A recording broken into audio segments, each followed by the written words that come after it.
Eva no exílio. A restauração da feminilidade, de Rebecca Merkley, editora Trinitas. Capítulo 6. Mulheres dispensadas. Então, o que havia de errado com a feminilidade na década de 50? Por que as mulheres estavam se sentindo tão vazias e sem propósito? Para responder essa pergunta, precisamos olhar além do que estava acontecendo em casas individuais e ver o quadro geral do que estava acontecendo nos Estados Unidos na época. Precisamos descobrir o que deu errado, não para que possamos sentar e criticar nossos avós, mas para descobrir como poupar nossas filhas. Não há dúvida de que nos anos 50 o país atingiu um nível de prosperidade sem precedentes. Dinheiro, progresso, tecnologia, padrão de vida, todas essas categorias dispararam. O tempo livre, algo que antes pertencia apenas aos ricos privilegiados, foi subitamente usufruído pela classe média. Os Estados Unidos estavam passando por um grande surto de crescimento e quase não conseguiam acompanhar a si mesmos. Ondas de choque dessa recém-descoberta prosperidade da classe média foram sentidas em toda a cultura, em tudo, desde a arquitetura até o que as pessoas jantavam e como passavam os fins de semana. Um lugar onde as mudanças foram sentidas intensamente foi no lar.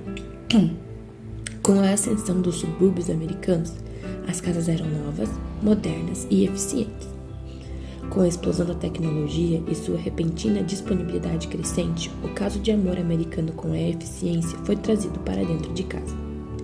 A família de classe média foi rapidamente equipada com aparelhos elétricos, geladeiras, batedeiras, aspiradores, telefones, torradeiras e muitos outros aparelhos. Todos voltados para a criação de uma vida fácil para a dona de casa. Meu marido cresceu tendo conhecido sua bisavó, uma mulher que viveu a Primeira Guerra Mundial, cujo marido lhe enviava cartas do fronte. Quando criança, meu marido costumava visitá-la na fazenda em que ela morava desde jovem. Ele se lembra de ter tirado água do poço em um balde. Lembra-se das árvores frutíferas e de seu enorme jardim, que produziam todos os produtos que ela conservava durante o inverno. Mesmo nos anos 70, quando seus netos e bisnetos vinham visitá-la, ela saía e torcia o pescoço de algumas galinhas para preparar o jantar e mandava as crianças para o jardim colher feijões. Enquanto era uma jovem esposa, fazia pão de ló, sem a ajuda de batedeira. Você consegue imaginar isso? E levava à cidade para vender nos fins de semana e ganhar dinheiro. Quando nos sentamos com nossos filhos para assistir um filme em uma noite de sexta-feira, deitamos-nos sobre colchas que ela fez. Mantas feitas de saco de farinha, roupas velhas, o que quer que viesse à mão. Amo essas colchas porque contam a história de uma mulher para quem o quilting era uma realidade de vida, não uma coisa fofa que se fazia em retiros com as amigas. Essas colchas são absolutamente úteis e extremamente resistentes. Alguns dos quadros de tecido foram cortados de camisas velhas, botões inclusos. Alguns dos quadrados são de lã, outros de algodão, e combinar cores não era objetivo. Essas colchas são a evidência de uma mulher determinada a manter sua família aquecida, e ela usou o que pôde para fazer isso acontecer. Para uma mulher dessa geração, ser dona de casa era um trabalho enorme, maciço. Fazer sua família sobreviver ao inverno era muito importante. Jardinagem para uma mulher como ela não era apenas um passatempo, era crucialmente essencial. Essas mulheres tinham que trabalhar como loucas se quisessem alimentar e vestir suas famílias. O trabalho não era apenas incrivelmente difícil, requeria habilidade, perseverança e criatividade. Também incluía a possibilidade de uma enorme satisfação em um trabalho bem feito ou de consequências devastadoras do fracasso. Envolvia riscos.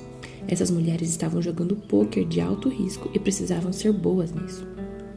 Mas então veio a geração seguinte, e de repente, quase sem aviso, a vida ficou mais fácil. Conseguir chegar ao fim do inverno não era realmente um temor. Você não precisava encher seus armários com todos os frascos de produtos que enlatou. Bastava ir até a loja para comprar algumas latas de feijão ou milho. Você quer jantar? Coloque alguma comida congelada no forno. Não há necessidade de sair e perseguir uma galinha, muito menos de matar, depenar, estripar e cozinhar. Seu garotinho precisa de um casaco de inverno? Vá até a loja de departamentos e compre um para ele. Não é necessário rasgar o casaco velho do seu marido e refazê-lo para uma criança. Problemas que levariam uma semana para que uma mulher da geração anterior resolvesse poderiam agora ser solucionados com um simples telefonema solicitando algo de um catálogo. Em certo sentido, parece ser o paraíso das donas de casa. Sinceramente, como é possível que essa não seja uma notícia completamente fabulosa? Obviamente é a maior parte dela. Mas em outro sentido, pode-se notar como a possibilidade de satisfação no trabalho foi removida? Digamos que você fosse uma mulher que vivesse em uma fazenda na virada do século passado. Você tem muitos filhos e não muito dinheiro.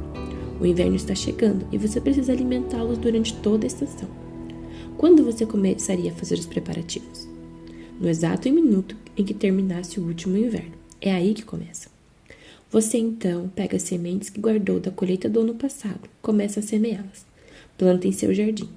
E não é possível alugar um motocultivador, portanto provavelmente será necessário remexer a terra com uma enxada, ou usando um cavalo e um arado, ou algo assim. E não se esqueça de que se esse jardim for alimentar sua família, é melhor que seja vasto. Jardinagem em containers bonitinhos ou interessantes, jardins ornamentais dignos do Pinterest não seriam suficientes.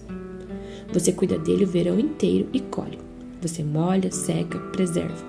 Estoca seu celeiro e, esperançosamente, no meio do outono, poderá se distanciar um pouco e examinar os frutos de todo esse trabalho. Agradecida por tudo ter dado certo e confiante com a certeza de que providenciou para sua família aquilo de que precisa. Agora compare esse sentimento com comprar uma lata de feijão na loja e sentir-se feliz por ter se lembrado de fazê-lo, de forma que haverá algo saudável nos pratos dos seus filhos hoje à noite. É muito mais fácil, sim, mas não é o mesmo em termos de satisfação por um trabalho bem feito. Todas as expectativas culturais para as mulheres, expectativas que as mulheres tinham para si mesmas, de repente tornaram-se facilmente atingíveis. Tornou-se simples colocar o jantar na mesa, gerenciar a casa, vestir a família.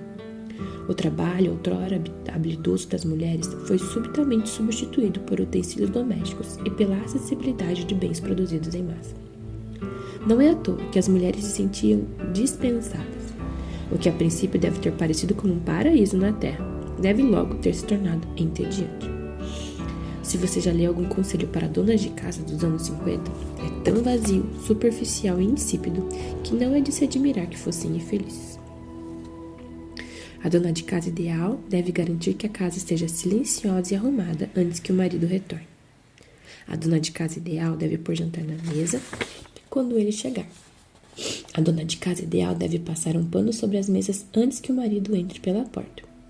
A dona de casa ideal deve cuidar para que seus cabelos estejam penteados antes que ele chegue. Sério? É isso? A dificuldade do trabalho havia sido resolvida por meio de melhorias no padrão de vida. Então não havia muito o que fazer, exceto ficar por perto, certificando-se de que não houvesse poeira em nada. Entende-se porque no final dos anos 50 as mulheres tinham a sensação de que o trabalho era humilhante. Mas não consigo imaginar a bisavó Hawkins tendo essa sensação a respeito de seu trabalho. Difícil sim, mas humilhante? Ela trabalhava lado a lado com seu marido, talhando uma vida para si e seus filhos a partir de uma região selvagem, ainda não domesticada, no novo estado de Idaho. Humilhante não é palavra para a vida que ela viveu. E você sabe que mulheres como ela eram mulheres que inspiravam o respeito de seus maridos, filhos e de todos os homens que as conheciam. Mas uma mulher nos anos 50, que supostamente deveria apenas ficar em casa, manter o cabelo bonito, jogar cartas, colocar o jantar no forno na hora certa e lembrar-se de ser encantadora no instante em que o marido entrasse pela porta de casa vindo de sua missão, de fazer grandes coisas importantes lá fora no mundo? Humilhante, está bem certo. Percebo perfeitamente que estou pintando com pinceladas muito amplas aqui. Há 1 milhão de outros fatores que contribuíram para a situação. Alguns começando no iluminismo do século XVIII, outros voltando até o Jardim do Éden. E eu mal apontei o fator óbvio que foi a Segunda Guerra Mundial, o retorno das tropas e os efeitos psicológicos que a guerra teve tanto em homens quanto em mulheres. Admito isso alegremente.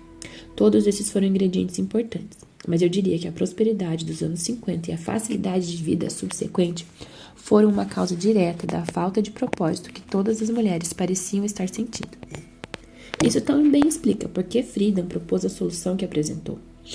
As mulheres estavam descontentes por não serem desafiadas, por isso faz sentido que ela pensasse que o problema seria solucionado por meio de um trabalho mais desafiador, que estava disponível fora de casa. Ela achava que se fosse oferecido às mulheres algo maior para encarar, então elas encontrariam a satisfação que procuravam. Estou seguindo a lógica. Na verdade, solidarizo-me genuinamente com toda a situação.